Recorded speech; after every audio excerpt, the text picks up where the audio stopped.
Hello friends, क्या हाल है जी सभी के। सब ठीक ठाक है, सब बढ़िया है। दोस्तों, आप सबका दिसंबर में एग्ज़ाम है और दिसंबर के एग्ज़ाम के लिए जीएसटी में एक बहुत बड़ा अमेंडमेंट था। That was related to quarterly return and monthly payment, जिसके अंदर एक नई फैसिलिटी आईएफएफ फैसिलिटी भी इंट्रोड्यूस किया गया था। तो आज के सेशन के अंदर मैं आपके साथ ये ही डिस्कस करने वाला हूँ। लेकिन उसको स्टार्ट करूँ उससे पहले एक छोटा सा हमारे पास अनाउंसमेंट है on behalf of Unacademy. As you all know कि अन अकेडमी के दो प्रोग्राम्स हैं, दो सिस्टम्स हैं। एक जिसको हम लोग बोलते हैं प्लस प्रोग्राम या प्लस सब्सक्रिप्शन, और दूसरा जिसको हम लोग बोलते हैं आइकॉनिक सब्सक्रिप्शन। तो मैं आज यहाँ के पे आपके साथ आइकॉनिक सब्सक्रिप्शन से रिलेटेड कुछ बात करूंगा जो कि सीए इंटरमीडिएट स्टूडेंट्स के लिए रेलेवेंट रहेगा। आइकॉनिक सब्सक्रिप्शन के अंदर आपको बहुत सारे बेनिफिट्स दिए जाते हैं अपार्ट फ्रॉम ऑल दोज जो कि प्लस सब्सक्रिप्शन में दिए जाते हैं। जैसे अभी इन्होंने learning live mentoring program start किया है अन अकेडमी ने, जहाँ पे आपको एक मेंटोर दिया जाएगा जो कि डे टू डे बेसिस के ऊपर आपकी प्रोग्रेस को ट्रैक करते हुए आपकी मदद करेगा आपकी लर्निंग में। इसके साथ साथ में आपके लिए इवेल्युएटेड टेस्ट सीरीज़ है जो स्टूडेंट्स मई 22 में एग्ज़ाम देंगे, आप सबके लिए बड़ा बेनिफिशियल रहेगा। तो आपकी टेस्ट सीरीज़ है, टेस्ट सीरीज़ को प्रॉपर तरीके से हाथ से चेक करके आपको उसके सोल्यूशंस दिए जाएंगे। एंड ये सब कुछ आ रहा है at a cost which is not very expensive. मैं आप सबको सलाह दूंगा कि आप 12 महीने का सब्सक्रिप्शन लीजिए जिसका कॉस्ट है 38,250। आपको इंस्टेंट 10% का डिस्काउंट मिल जाता है अगर आप मेरा कोड यूज़ करते हैं, that is CA Johar live. या इसके अलावा एक और मेरा कोड है CA जोहर।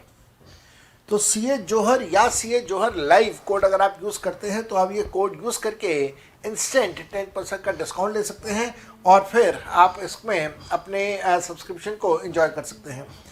मेरे बेटा, अगर आप कॉम्बो लेते हैं फाउंडेशन या इंटरमीडिएट का, या अगर आपका कोई फ्रेंड है जो कॉम्बो लेना चाहता है फाउंडेशन इंटरमीडिएट का, तो वो भी अवेलेबल है। For that will suggest you to go with a 2 year subscription for the cost of 66,000 rupees. Again आप मेरा कोड यूज़ करते हैं CA जोहर, तो आपको इंस्टेंट 10% का इस पर डिस्काउंट मिल जाता है। तो इस छोटी सी अनाउंसमेंट के बाद आइए अब मैंने आपके साथ स्टार्ट करना है यहाँ पे topic, that is quarterly return monthly payment. And here is that topic for you. Hopefully आप इसे एंजॉय करेंगे and best of luck for your upcoming examination. मेरे साथ साथ में लिखिएगा QRMP स्कीम। फुल फॉर्म लिख देना, क्वार्टरली रिटर्न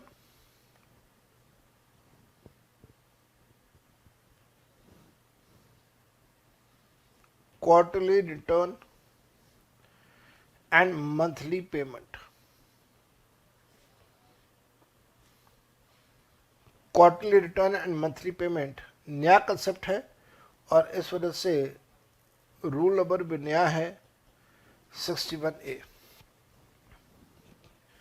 और इसके ऊपर अगर आप लिख दें तो आपके लिए बड़ा अच्छा रहेगा, यहाँ पे लिखिएगा latest amendment.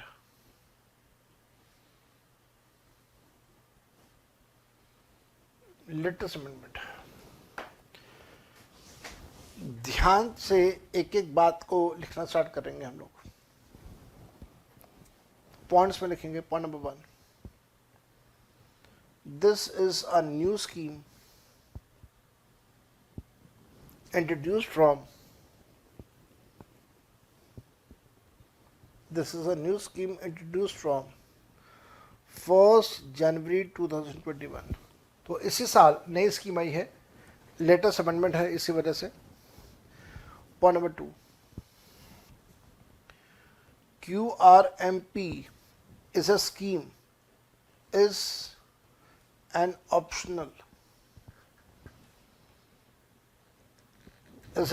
scheme to file GSTR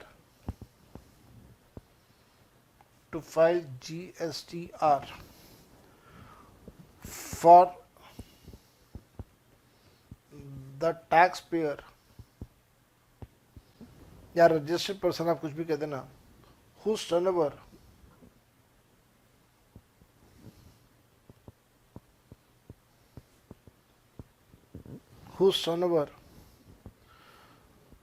of current and preceding financial year, of current and preceding financial year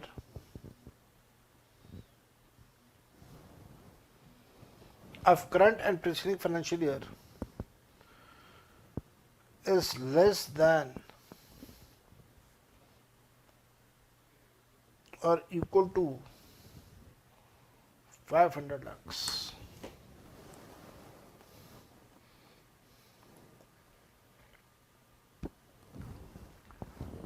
हाँ जी, तो कौन किसके लिए ये ऑप्शनल है?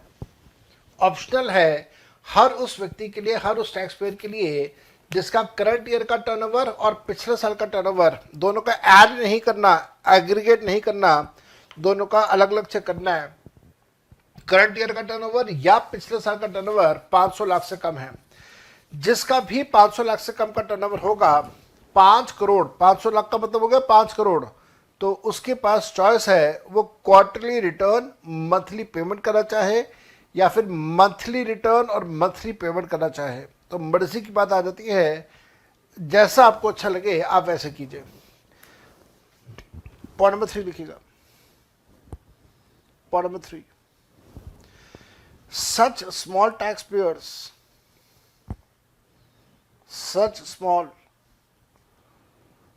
taxpayers, ध्यान रखिएगा, जिनका turnover 500 lakh that is 5 crore से कम का है, जिनका भी टर्नओवर 5 करोड़ से कम का है, सरकार ने उनको टाइटल दे दिया small tax payer. Such small tax payer have option to file, has option to file GSTR 1 and GSTR 3B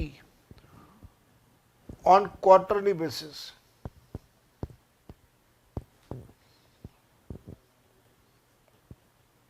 On quarterly basis, but he has to pay GST on monthly basis.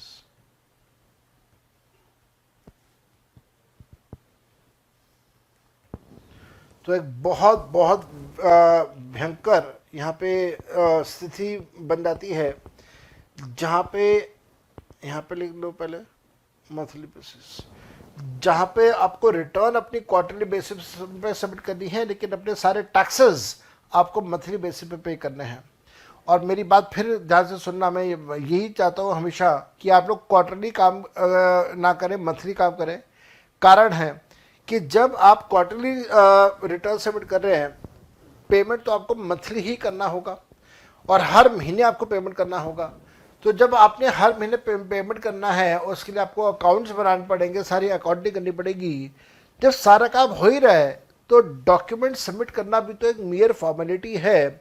Document fill up करो और उसको submit कर दो monthly basis के ऊपर, even though वो allowed नहीं है पर आप कर दो, ऑप्शनल है, इस वजह से आप कर सकते हो। तो मेरा हमेशा से मानना यह है कि अगर आप मंथली अपनी अकाउंटिंग कर ही रहे हो तो एक डॉक्यूमेंट सबमिट करने में ज़्यादा टाइम नहीं लगेगा। तो don't go for quarterly return, go for monthly return, this is advisable. बाकी सबके अपने अपने चॉइसेस हैं, अपने अपने टेस्ट हैं, अपने अपनी मर्जी के हिसाब से लोग काम करते हैं। आगे लिखिएगा, scheme of quarterly return monthly payment is optional. It is optional and option is available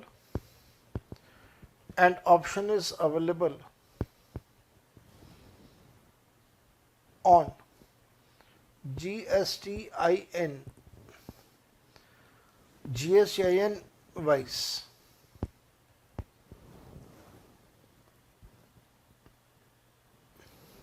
इसका मतलब क्या हुआ, ब्रैकेट में लिख देना, if a person has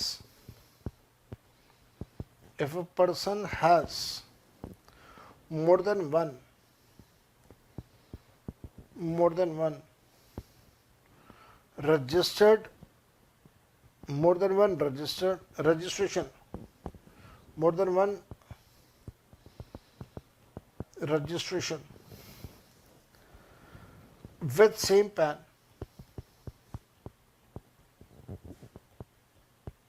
with same permanent account number, then he may choose to follow, then he may choose to follow, then he may choose to follow composition scheme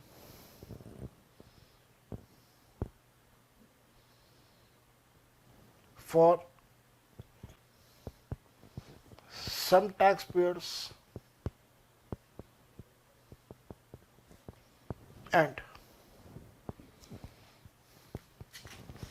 may not follow and may not follow this scheme for others. आओ जरा इसको समझना start करते हैं। मैं आपके सामने आ चुका हूँ, एक बार ये सारे पॉइंट्स दोबारा पढ़ते हैं, समझते हैं। देखिए ये जो स्कीम है क्वार्टरली रिटर्न मंथली पेमेंट, ये स्कीम अभी इसी साल इंट्रोड्यूस हुई है और जनवरी 21 से एप्लीकेबल है, इस वजह से हमारे एग्ज़ाम में भी एप्लीकेबल है। ये जो स्कीम है ये ऑप्शनल है, ये कंपलसरी नहीं है। अगर कोई चाहे ये स्कीम फॉलो करना तो करेगा, नहीं चाहता वो स्कीम फॉलो करना तो वो स्कीम फॉलो नहीं करे। लेकिन ये स्कीम फॉलो कौन कर सकता है? ये स्कीम फॉलो सिर्फ वो कर सकता है जिसका इस साल करंट फाइनेंशियल ईयर में, इसके साथ साथ में एंड प्रीसीडिंग फाइनेंशियल ईयर में, दोनों सालों में उसका turnover 500 lakh that is 5 crore से कम का था। अदरवाइज अगर आप देखें पूरे जीएसटी में हम लोग हमेशा ये देखते हैं कि पिछले साल का टर्नओवर क्या था। पिछले साल का टर्नओवर के लिए हम लोग इसलिए देखते हैं क्योंकि वहां पे चेक करते हैं कि क्या बिजनेसमैन, दुकानदार एक बड़ा दुकानदार है, छोटा दुकानदार है। लेकिन यहाँ पे आपने 500 लाख दैट इज 5 करोड़ का टर्नओवर इस साल का और पिछले साल का चेक करना है। और ध्यान रखिएगा यहाँ पे दोनों का एग्रीगेट नहीं है कि आप सोचें कि अच्छा इस साल का भी अमाउंट और पिछले साल का अमाउंट ऐड करना है, ऐड नहीं करना, एग्रीगेट नहीं है ये। This is not aggregate amount, this is to be taken separately. इसके साथ साथ में ध्यान रखिएगा जब ये व्यक्ति अपनी एक स्कीम फॉलो करेगा तो जीएसटीआर 1 और जीएसटीआर 3B, जीएसटीआर 3B मैंने अभी आपको करवाना है, थोड़ी देर में करवाऊंगा मैं आपको। दोनों जीएसटीआर 1 एंड 3B वो क्वार्टरली सबमिट करेगा, लेकिन जीएसटी की पेमेंट उसे मंथली बेसिस पे करनी होगी। एंड मैं अभी थोड़ी देर पहले जो कह रहा था रिपीट करता हूं मैं कि अगर आपको मंथली पेमेंट करनी है और आप अपनी अकाउंटिंग कर रहे हैं तो फिर सिर्फ पेमेंट क्यों कर रहे हैं, रिटर्न भी साथ में सबमिट कर दीजिए।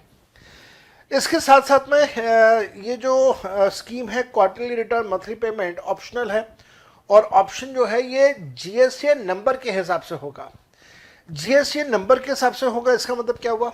मान लीजिए एक रजिस्टर्ड पर्सन ने एक पैन नंबर पे 2, 3, 4 जीएसटी ले रखे हैं, रजिस्ट्रेशन ले रखे हैं, तो ऐसे केस में वो हर रजिस्ट्रेशन नंबर का अलग अलग ऑप्शन ले सकता है कि क्या उसने क्वार्टरली रिटर्न मंथली पेमेंट हर के लिए फॉलो करना है या सबके लिए अलग अलग सिस्टम करना चाहे, वो ऐसा बिल्कुल कर सकता है। तो कुछ के लिए वो क्वार्टरली रिटर्न मंथली पेमेंट कर ले और कुछ के लिए वो क्वार्टरली रिटर्न मंथली पेमेंट ना करे, ये बिल्कुल पॉसिबल है और इसमें बिल्कुल भी किसी भी तरीके की कोई परेशानी उसको नहीं होगी। कंटिन्यू करेंगे अब हम लोग यहां से पॉइंट नंबर 5 लिखेंगे। Let us come down two point number 5। ध्यान से कीजिएगा, if the aggregate turnover, if the aggregate turnover, ATO का फुल फॉर्म है एग्रीगेट टर्नओवर, एक्सीड्स 500 लाख। अगर कभी भी ऐसा हुआ, किसी भी क्वार्टर में ऐसा हुआ कि आपका turnover 500 lakh that is 5 crore cross कर गया, exceeds 500 lakh during any quarter, किसी भी क्वार्टर में ऐसा हुआ, then the scheme of quarterly return monthly payment will not be available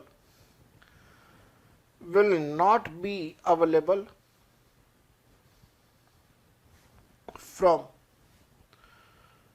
next quarter। ऐसा ही हम लोग कंपोजिशन स्कीम में भी करते थे, आपको याद होगा ये वाला point. Point number 6, how to avail, ये स्कीम आप कैसे ले सकते हैं। How to avail the scheme of quarterly return monthly payment, आपने ये स्कीम कैसे ऑप्ट करनी है। ध्यान से लिखिएगा, the QRMP scheme is available, the scheme is available on GST portal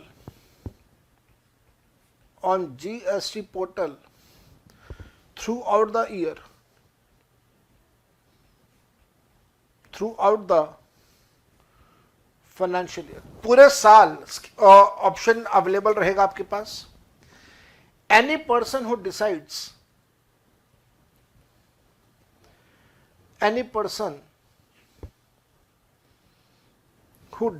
to follow the scheme, any person who decides to follow this scheme can choose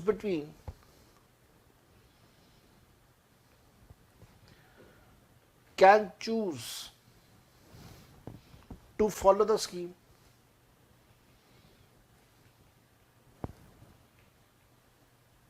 between, ध्यान से करना भी है, between first day of second month of preceding quarter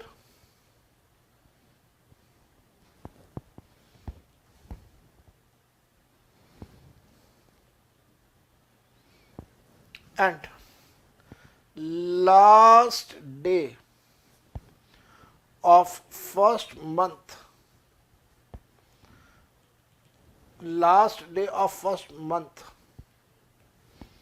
of this quarter,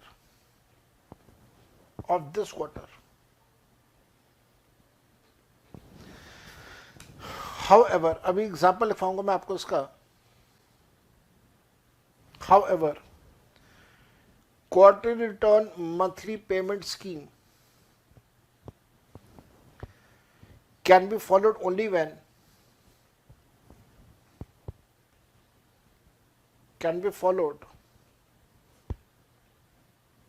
when all GST returns have been submitted.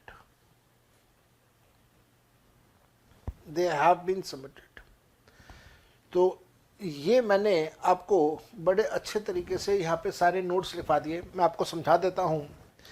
देखिए, ये जो scheme है quarterly return monthly payment, जो हम लोग बार बार कह रहे हैं कि नई स्कीम है, इसके लिए ऑप्शन आपके पास जीएसटी पोर्टल के ऊपर हमेशा अवेलेबल रहता है। जैसे ही आप जीएसटी पोर्टल पर जाते हैं और अपनी रिटर्न्स के सेक्शन में जाते हैं, तो वहाँ पे बिल्कुल सामने आपके पास ऑप्शन दिखाई देता है, क्लिक ऑफ अ बटन पे आपको ऑप्शन दिखाई देता है कि आपने मंथली रिटर्न्स वाला मेथड फॉलो करना है या QRMP फॉलो करना है। अगर आपने QRMP फॉलो करना है तो फिर आप QRMP फॉलो कब कर सकते हैं, उसका क्या आपके पास टाइम पीरियड होगा। तो बड़ा आसान सी मैं आपको बात बताता हूँ। मान लीजिए आपने जुलाई अगस्त सितंबर के लिए आपने ये डिसाइड किया कि मेरे को QRMP फॉलो करना है। तो QRMP फॉलो करने के लिए अब आपने क्या करना है, इस क्वार्टर में जुलाई अगस्त सितंबर का जो क्वार्टर है, उसके जुलाई के महीने में आपने चूज करना है कि आप ये वाली स्कीम फॉलो कर रहे हैं। या फिर ऐसा भी हो सकता है कि आपने बहुत ही अच्छे से प्लानिंग करी हुई है, मन बनाया हुआ है, तो आप पिछले क्वार्टर में, अच्छा पिछला क्वार्टर कौन सा होगा, मैं बार बार कह रहा हूं, जुलाई अगस्त सितंबर का क्वार्टर है, तो पिछला क्वार्टर होगा अप्रैल मई जून वाला। तो आप पिछले क्वार्टर के मई के महीने में, पहली मई से कब तक, मई और जून का महीना पिछले क्वार्टर का, या फिर इस क्वार्टर का पहला महीना जुलाई के महीने में। इन 3 महीनों में आप चूज कर सकते हैं कि आपने ये स्कीम फॉलो करनी है या नहीं। अगर आपने इसकी फॉलो करनी है तो आप इस क्वार्टर के पहले महीने के एंड तक आप इस स्कीम को फॉलो कर सकते हैं या चूज कर सकते हैं। आपको मैं इसका एग्जांपल देता हूं, थोड़ा सा आपके लिए आसान होगा, मेरे लिए भी और आसान हो जाएगा चीजों को समझाना। आइए एक छोटा सा हम लोग यहां पे एग्जांपल लेते हैं। मान लेते हैं उमंग नाम का एक व्यक्ति है। Umang is a registered dealer. मान लेते हैं ऐसा उमंग नाम का एक रजिस्टर्ड डीलर है एंड उसका turnover and has turnover of less than 500 lakh, 5 crore से कम का उसका टर्नओवर है। He wishes to opt for, अब वो चाहता है कि वो ये ऑप्ट करे, he wishes to opt for quarterly return monthly scheme, quarterly return monthly scheme from October 2021 quarter, अक्टूबर नवंबर दिसंबर वाला क्वार्टर जो है वहां से। नाउ अब उमंग को क्या करना होगा? Now Umang can choose, now Umang can choose to follow, Umang can choose to follow quarterly return monthly payment scheme between 1st August 2021 to 31st October 2021, but he must have filed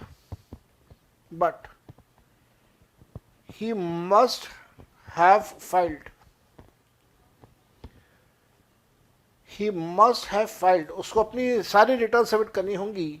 must have filed all of preceding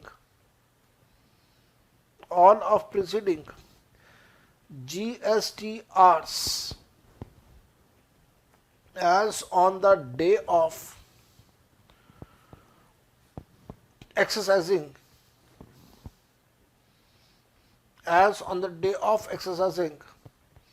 this option। तो जिस दिन वो ये option choose कर रहा होगा उस दिन उसको अपनी सारी रिटर्न्स पहले सबमिट करनी होंगी पिछली वाली, उसके बाद वो ये वाला ऑप्शन चूज करना चाहता है तो वो ये वाला ऑप्शन चूज कर सकता है। अब आप आ जाइए 6 पे, ना 6 तो हो गया, 7 पे आ रही है। If the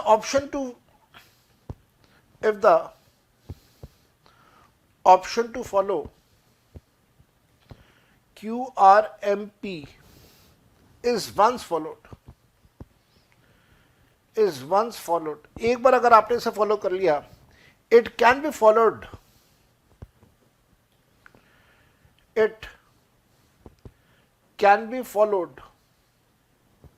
for every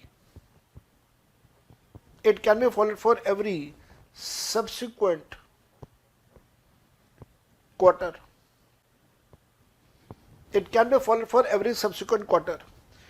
Till the registered person, जब तक registered person चाहे, till the registered person opts to opt out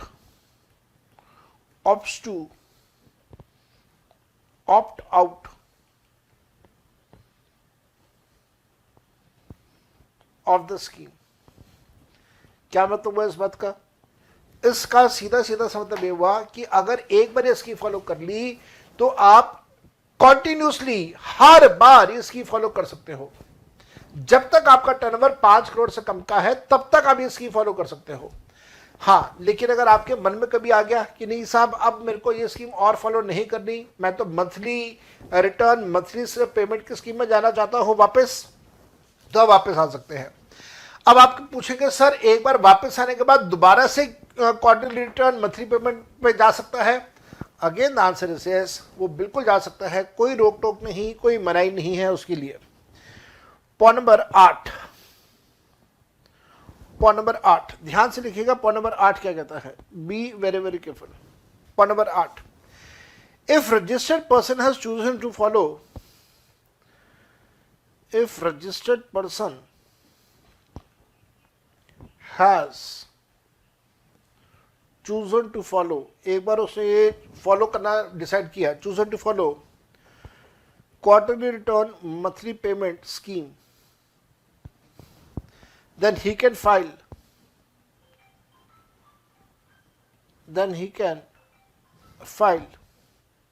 GSTR1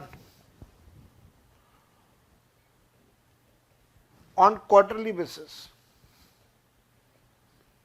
वो GSTR1 अपनी क्वार्टरली बेसिस पे सबमिट कर सकता है। Now be careful, for first and second month, पहले 2 महीने, first and second month of each quarter, first and second month of each quarter, the supplier will have option, the supplier will have option, उसके पास option होगी, उसके पास मर्जी होगी, to pass the input,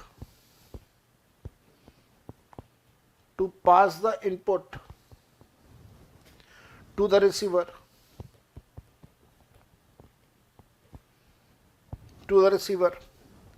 and for this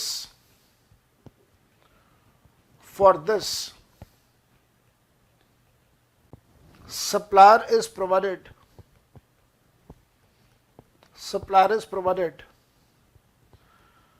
with a facility called as IFF। IFF का full form क्या है? IFF का full form है invoice furnishing facility. Invoice furnishing facility. This can be done between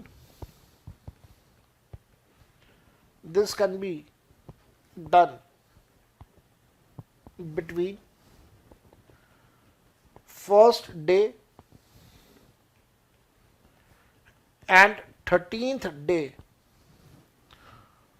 of next month, but the maximum value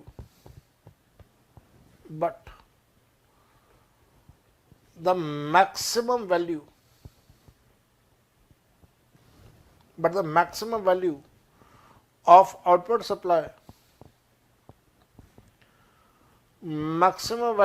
supply, can be max of 50 lakh in each month। क्या मतलब है इस पूरी कहानी का? आइए जरा इस बात को समझते हैं। मैं आपके सामने आता हूँ, ये सारी बात आपको समझा देता हूँ। आपने पहले लिख तो लिया है, अब मेरी बात सुनेगा ध्यान से। मैं आपको अपना एग्जाम्पल देता हूँ, रियल लाइफ एग्जाम्पल देता हूँ। देखिए, हम लोग वीडियो क्लासेस देते हैं, आप लोगों को बुक्स प्रोवाइड करते हैं। तो बुक्स जो हम लोग आपको प्रोवाइड करते हैं उसके लिए हम लोग कोरियर सर्विसेज लेते हैं। तो हमारे पास में ही एक कोरियर एजेंसी है, DTDC की कोरियर एजेंसी है। हमने उन लोगों से कांटेक्ट किया हुआ है। वो डेली बेसिस पे हमारे ऑफिस में आते हैं और डेली बेसिस पे बुक्स हमारे यहाँ से लेके जाते हैं कोरियर के लिए फॉर अक्रॉस इंडिया। अब जो हमारा कोरियर वाला है वो फॉलो करता है ये scheme, quarterly return monthly payment. मैं तो मंथली रिटर्न मंथली पेमेंट की स्कीम फॉलो करता हूं, कोरियर वाला फॉलो करता है quarterly return monthly payment scheme. अब इसका इम्पैक्ट क्या पड़ता है वो एनालाइज करते हैं। देखिए, जब वो कोरियर वाला क्वार्टरली रिटर्न सबमिट करेगा तो इसका मतलब ये होगा कि वो मेरे लिए 3 क्वार्टर्स के जो बिल है वो इकट्ठे रिटर्न में शो करेगा। तो मेरे को हर महीने का जो इनपुट मिलना चाहिए वो नहीं मिलेगा। मेरे को इनपुट के लिए इंतजार करना पड़ेगा 3 महीने। तो मैं इनपुट के लिए 3 महीने इंतजार करूं, तीसरे महीने में मेरे को इनपुट मिलेगा और वो तीनों का मिला के मिलेगा। मान लीजिए मैं ये वेट नहीं करना चाहता, मैं कहता हूं नहीं साहब मेरे को वेट नहीं करना, मैंने तुम्हें जीएसटी पे किया, मेरे को इनपुट इमीडिएटली बेसिस पे चाहिए। तो फिर कोरियर वाले के पास क्या ऑप्शन है? कोरियर वाले को ऑप्शन दे दिया हमारी सरकार ने with a name called IFF, invoice furnishing facility.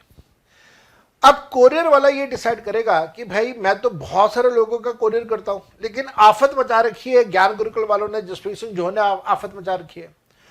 तो वो अगर चाहे तो सिर्फ जसप्रीत सिंह जोहर का ज्ञान गुरुकुल का इनवॉइस अपनी जीएसटीआर रिटर्न्स में फर्निश करे, और उस केस में मेरे को मंथली बेसिस के ऊपर इनपुट मिल जाएगा। और बाकी सारे जो इनवॉइसेस होंगे उसका क्या करेगा कोरियर वाला? उसका वो क्वार्टरली रिटर्न जब होगी तब क्वार्टरली रिटर्न के टाइम पे वो बाकी के बचे हुए जो इनवॉइसेस हैं वो दोबारा से अपलोड कर देगा। अच्छा, क्लास के अंदर एक बार स्टूडेंट ने पूछा, सर क्या जो बिल कोरियर वाले ने ज्ञान गुरुकुल को जसप्रीत सिंह जोहर को दे दिए, लोड कर दिए, रिटर्न में शो कर दिए, क्या उसको दोबारा करना पड़ेगा? Answer is big no. तो अगर मैं फोर्स करता हूं कोरियर वाले को कि भाई मेरे को तो मंथली वो इनपुट चाहिए, तो उस सिचुएशन में मंथली बेसिस के ऊपर वो मेरे को इनपुट पास ऑन कर सकता है, इवन दो वो फॉलो कर रहा है quarterly return monthly scheme.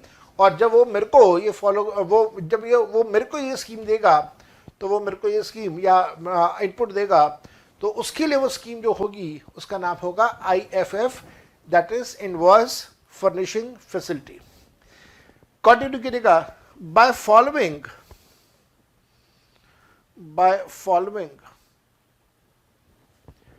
invoice furnishing facility, the supplier will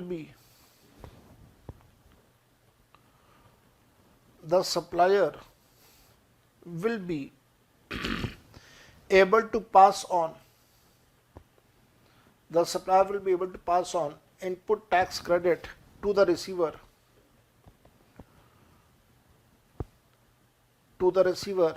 on monthly basis, and it will be reflected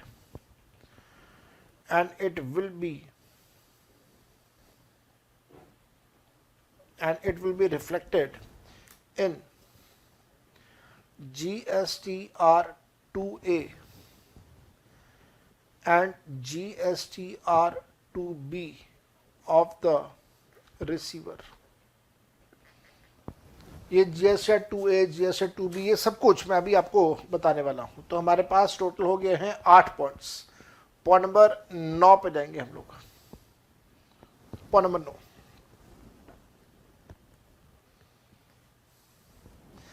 while filing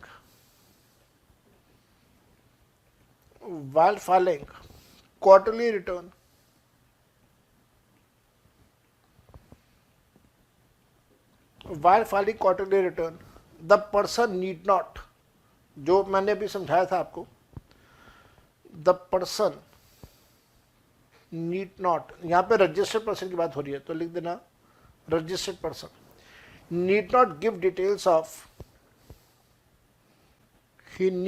details of those invoices for which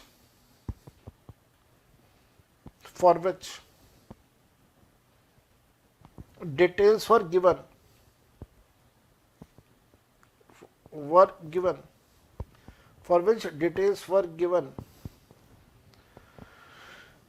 by the use of IFF। अब एक बहुत बड़ा प्रश्न आता है कि साहब monthly payment कैसे करनी है, how to make monthly payment, how to make monthly payment।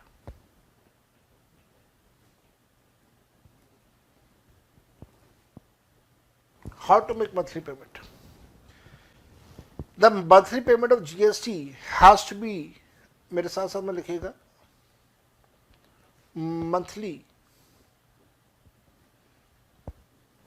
Payment of GST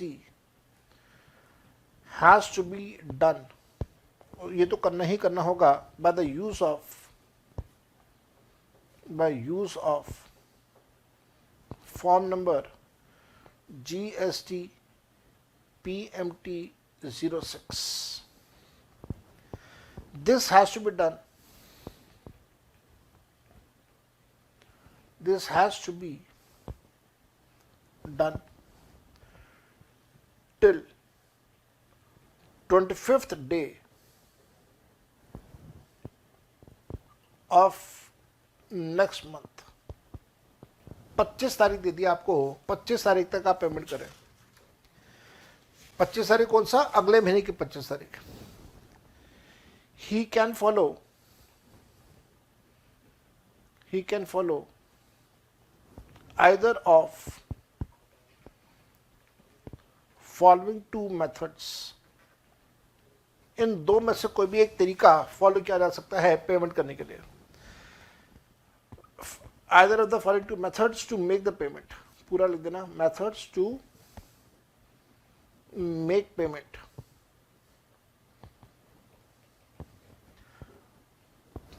Fixed sum method, वो एक फिक्स्ड सम पे कर दे, fixed sum method. If preceding return was filed,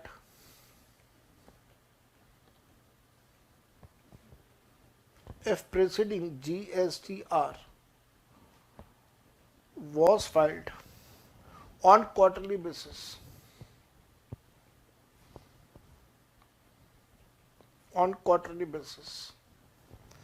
then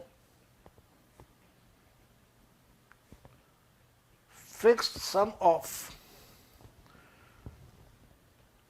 35% of tax paid in the preceding quarter, 35% of the tax paid in the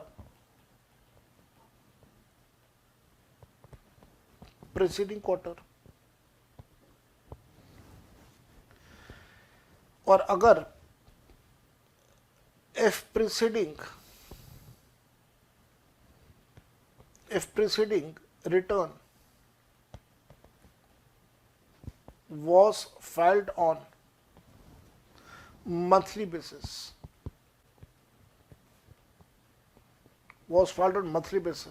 then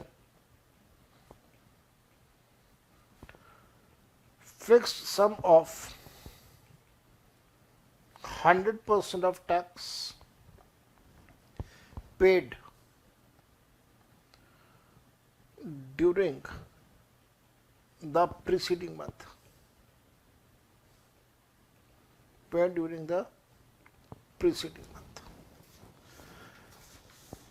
this amount will automatically be shown.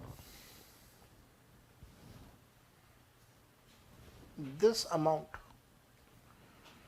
will be automatically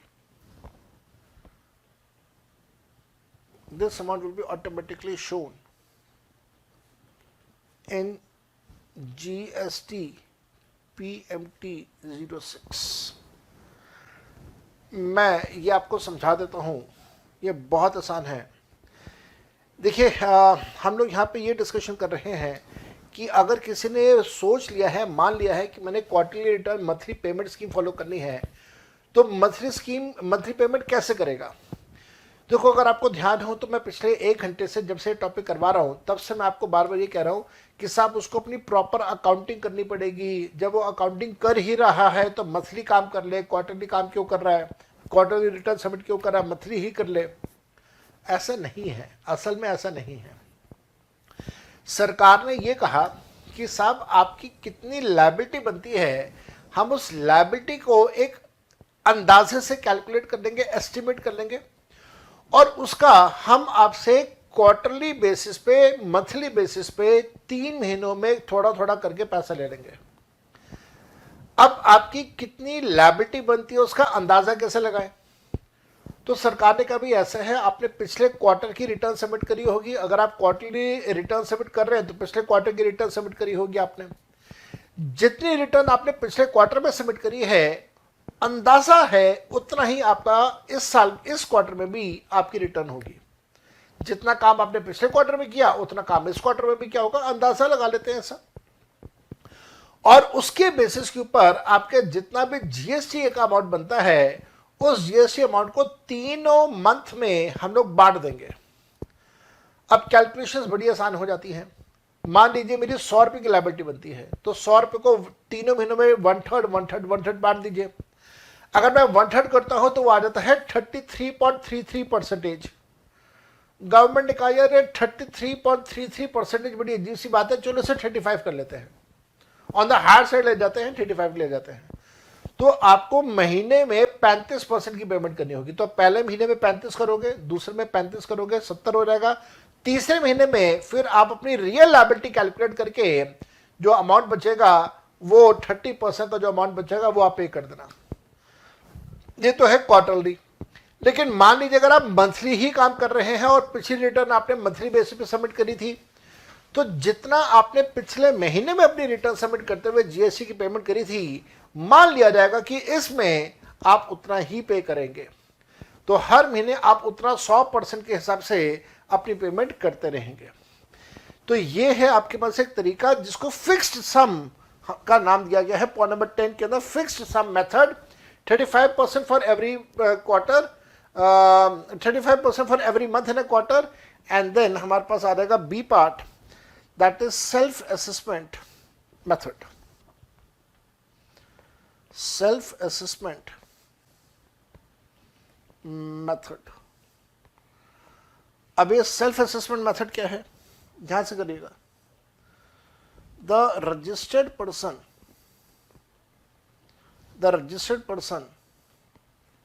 who is following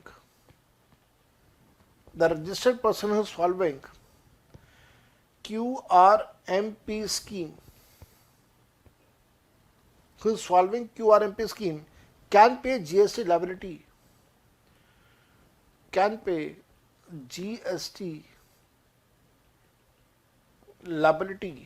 by considering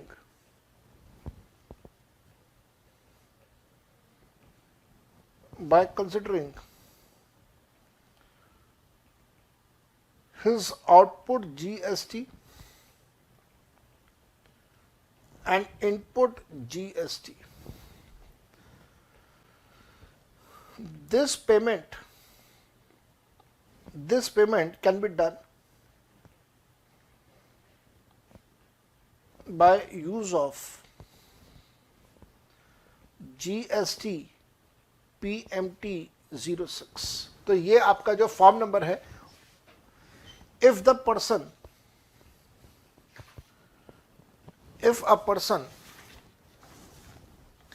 follows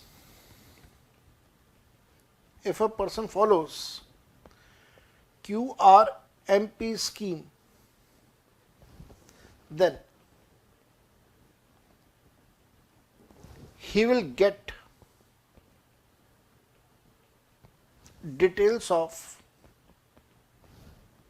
inward supply, that is ITC, in form number GST2B, instead of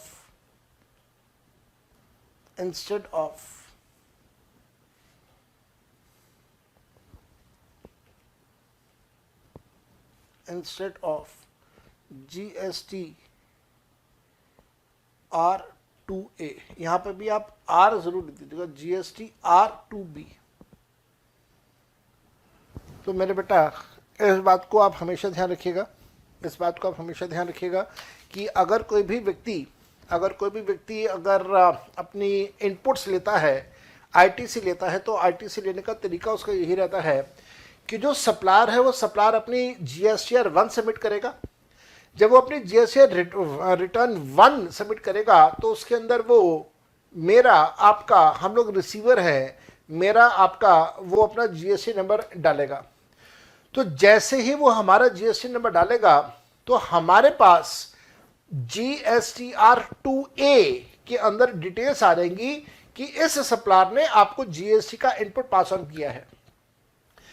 अगर कोई भी व्यक्ति monthly return, monthly payment वाली scheme follow कर रहा है तो तब उसके पास आईटीसी की डिटेल आएगी फॉर्म जीएसटीआर 2A में। और अगर कोई quarterly return, monthly payment scheme follow कर रहा है तब उसके पास इनपुट की डिटेल आएगी फॉर्म नंबर जीएसटीआर 2B में। तो मैंने आपको अभी तक 10 पॉइंट्स इस स्कीम के लिखवा दिए। अब देखिए कितनी डिटेल्ड स्कीम है और ये सब कुछ लेटेस्ट अमेंडमेंट के हिसाब से है। पॉइंट नंबर 11 पे हम लोग आ रहे हैं। पॉइंट नंबर 11 मेरे साथ साथ में आप लिखेंगे। Point number 11, person who follows, कोई भी ऐसा व्यक्ति जो फॉलो कर रहा है क्या, who follows QRMP scheme has to file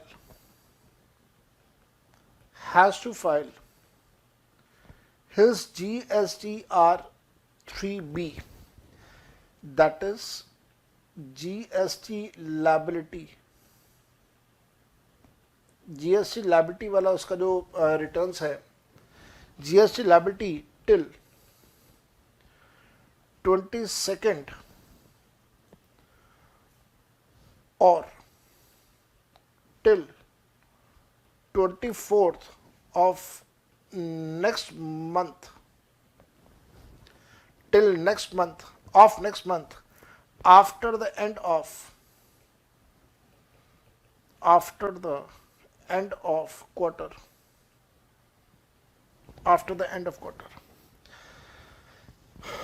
Point number 12, late fees will be applicable.